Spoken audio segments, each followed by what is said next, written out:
Talk of ഡിക്കേഡ്സിന്റെ പുതിയ വീഡിയോയിലേക്ക് സ്വാഗതം. 15 വർഷങ്ങൾക്ക് മുമ്പ് കല എന്ന 26-കാരിയെ മാന്നാറിൽ വെച്ച് കാണാതാവുന്നു. നാട് വിട്ടു പോയതാണ് എന്ന വിശ്വാസത്തിലാണ് ഇത്രയും കാലം ബന്ധുക്കൾ കഴിഞ്ഞിരുന്നത്. പഠിച്ചുകൊണ്ടിരുന്ന കാലത്ത് അനിൽകുമാറുമായി പ്രണയത്തിലാവുകയും വീട്ടിൽ നിന്നിറങ്ങി അയാൾക്കൊപ്പം ജീവിതം ആരംഭിക്കുകയും ചെയ്തു. പിന്നീട് അനിൽകുമാർ ദക്ഷിണാഫ്രിക്കയിൽ പോയപ്പോൾ പാലക്കാട്ടുകാരനായ സൂരജ് എന്നയാൾക്കൊപ്പം കല പോയി എന്നാണ് വിവരം. 2 തവണ വീട്ടിലേക്ക് വിളിച്ചിരുന്നതായി കലയുടെ സഹോദരന്റെ ഭാര്യ ശോഭനകുമാരി പറഞ്ഞിരുന്നു. പിന്നീട് യാതൊരു വിവരവുമില്ലായിരുന്നു എന്നാണ് അവർ പറയുന്നത്. ശോഭയുടെ ഈ മൊഴി ഒരു ചോദ്യചിഹ്നമായി പോലീസിന്റെ മുന്നിൽ തുടരുന്നു. ചില സംശയങ്ങൾ കലയുടെ സഹോദരൻ അനിൽകുമാറിന്റെ ഭാര്യ ശോഭയ്ക്ക് ഉണ്ടായിരുന്നതായി ശോഭ പറയുന്നു. കലയ്ക്ക് മറ്റൊരു ബന്ധം ഉണ്ടായിരുന്നുവെന്നും അവരത് കണ്ടുപിടിച്ചുവെന്നും അതിനെ ചൊല്ലി വീട്ടിൽ ബഹളമുണ്ടായെന്നും കല പോയ ദിവസം കലയുടെ അമ്മായിയച്ഛൻ പറഞ്ഞിരുന്നതായി ശോഭ ഓർത്തെടുക്കുന്നു. കലയുടെ അമ്മായിയമ്മയ്ക്ക് കലയിൽ വലിയ താല്പര്യമുണ്ടായിരുന്നില്ല.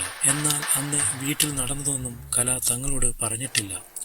അവൾ പോയ ശേഷമാണ് ഭർത്താവായ അനിലും വീട്ടുകാരും ചില നുണകൾ പറഞ്ഞ് പരത്തുന്നത്. 15 വർഷം മുൻപാണ് ചെന്നിത്തല പായിക്കാട്ട് മീനത്തേതിൽ ചെല്ലപ്പൻ ചന്ദ്രിക ദമ്പതികളുടെ മകളായ കലയെ മാന്നാറിൽ വെച്ച് കാണാതാവുന്നത്. അന്ന് കല അനിൽ ദമ്പതികളുടെ മകന് 1 വയസ്സ് മാത്രമായിരുന്നു പ്രായം. ചെന്നിത്തല ഇരമത്തൂർ കിഴക്ക് കണ്ണമ്പള്ളിൽ അനിലാണ് കലയുടെ ഭർത്താവ്.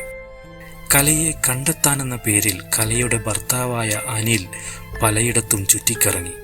ഇതിനിടെ കുഞ്ഞിനെയും തന്നെയും ഉപേക്ഷിച്ച് കല മറ്റാർക്കൊപ്പവും ഒളിച്ചോടിയെന്ന് കഥ പറഞ്ഞു പരത്തി. പിന്നീട് അനിൽ 2ാമത് വിവാഹം കഴിച്ചു. അവരുടെ ഒപ്പമാണ് കലയുടെയും അനിലിന്റെയും മകൻ ഇപ്പോൾ താമസിച്ചു വരുന്നത്. കഴിഞ്ഞ വെള്ളിയാഴ്ച പോലീസ് എത്തിയപ്പോഴാണ് കൊല്ലപ്പെട്ടു എന്ന വിവരം ബന്ധുക്കൾ അറിയുന്നത്. 15 വർഷങ്ങൾക്ക് മുൻപ് കാണാതായ കലയെപ്പറ്റി പുറലോകം അറിയുന്നത് ഒരു ഊമക്കത്തിന്റെ രൂപത്തിലാണ്.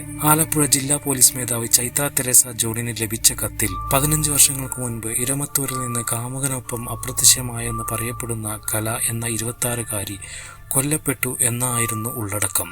കൊലപ്പെടുത്തിയ രീതിയും പങ്കുള്ളവരുടെ പേരുകളും ഉൾപ്പെടെ വിശദമായി കത്തിൽ ഉണ്ടായിരുന്നു. തുടർന്ന് അതീവ രഹസ്യമായി അമ്പലപ്പുഴ പോലീസിനെ കേസ് അന്വേഷിക്കാൻ ഏൽപ്പിച്ചു. കാറിൽ വെച്ച് കഴുത്ത് ഞെരിച്ച് കൊലപ്പെടുത്തി ഇല്ലാത്ത കാമുകനൊപ്പം ഒളിച്ചോടിയെന്ന് കഥ പറഞ്ഞു വരുത്തി. കലയെ കാണാതായ 2 മാസത്തിന് ശേഷം ഭർത്താവ് അനിൽകുമാർ വീണ്ടും വിവാഹിതനായി. മഫ്തിയിൽ ഉള്ള അന്വേഷണ സംഘം രഹസ്യമായി വിവരങ്ങൾ തേടുന്നുണ്ടെന്നറിഞ്ഞ് കൊലപാതക വിവരം അറിയാമായിരുന്ന ബന്ധുക്കൾ ഇസ്രയേലിൽ ഉള്ള അനിൽകുമാറിനെ വിവരം അറിയിച്ചു. തുടർന്ന് അനിൽകുമാറിന്റെ അടുത്ത ബന്ധുക്കൾ അടക്കം 5 പേരെ കസ്റ്റഡിയിൽ എടുത്ത് ചോദ്യം ചെയ്തപ്പോഴാണ് രഹസ്യങ്ങളുടെ ചുരുളറിയുന്നത്.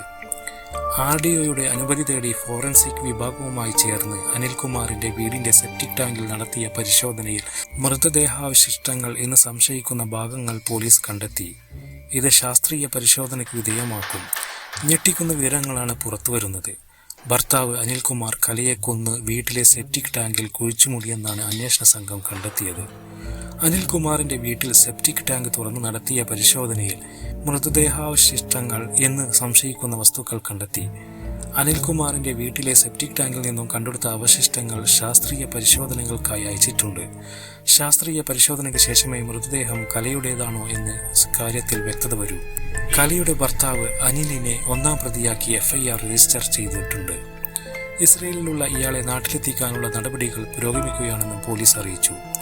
4 പ്രതികളാണ് കേസിലുള്ളത്. ജിനു സോമൻ, പ്രമോദ് എന്നിവരാണ് 2, 3, 4 പ്രതികൾ.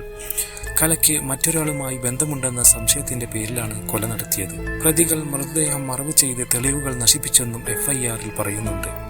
കല കൊല്ലപ്പെട്ടതാണെന്ന് സ്ഥിരീകരിക്കുന്ന കൃത്യമായ തെളിവുകൾ പോലീസിന് ലഭിച്ചിട്ടുണ്ട്. കൊന്നു കുഴിച്ചുമൂടിയെന്ന് മൊഴിയുടെ അടിസ്ഥാനത്തിൽ മാവേലിക്കര മാന്നാറിലെ ഇലമന്നൂരിലെ അനിലിന്റെ വീട്ടിൽ സെപ്റ്റിക് ടാങ്ക് തുറന്നു നടത്തിയ പരിശോധനയിൽ കലയുടെ മൃതദേഹാവശിഷ്ടങ്ങൾ എന്ന് സംശയിക്കുന്ന വസ്തുക്കൾ ലഭിച്ചിരുന്നു. ശാസ്ത്രീയ പരിശോധനയ്ക്ക് ശേഷം മാത്രമേ ഇത് കലയുടേതാണെന്ന് സ്ഥിരീകരിക്കാനാവൂ. കൊലയുടെ സൂത്രധാരൻ അനിലാണെന്ന് ജില്ലാ പോലീസ് മേധാവി ചൈത്ര തെരേസ ജോൺ പറഞ്ഞിരുന്നു. അനിലിന്റെ സംശയരോഗമാണ് കൊലയ്ക്ക് കാരണമെന്നാണ് നിഗമനം. 2009 കൊല നടന്നത്. ടൂർ പോകാനെന്ന വ്യാജേന കലയെ കാറിൽ കയറ്റിക്കൊണ്ടുപോയി കുട്ടനാട് ഭാഗത്ത് എത്തിച്ച് ബന്ധുക്കളുടെ സഹായത്തോടെ കൊലപ്പെടുത്തി സെപ്റ്റിക് ടാങ്കിൽ ഒളിപ്പിക്കുകയായിരുന്നു. പിന്നീട് കലയെ കാണാനില്ലെന്ന് പ്രചരിപ്പിക്കുകയായിരുന്നു എന്നാണ് പോലീസ് പറയുന്നത്. കേവലം സംശയത്തിന്റെ പേരിലാണ് ഈ കൊല നടത്തിയത്.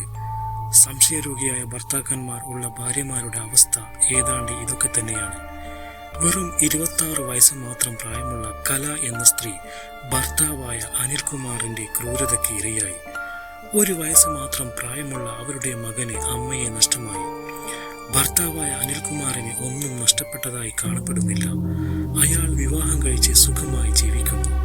ചിലപ്പോൾ നിങ്ങളുടെ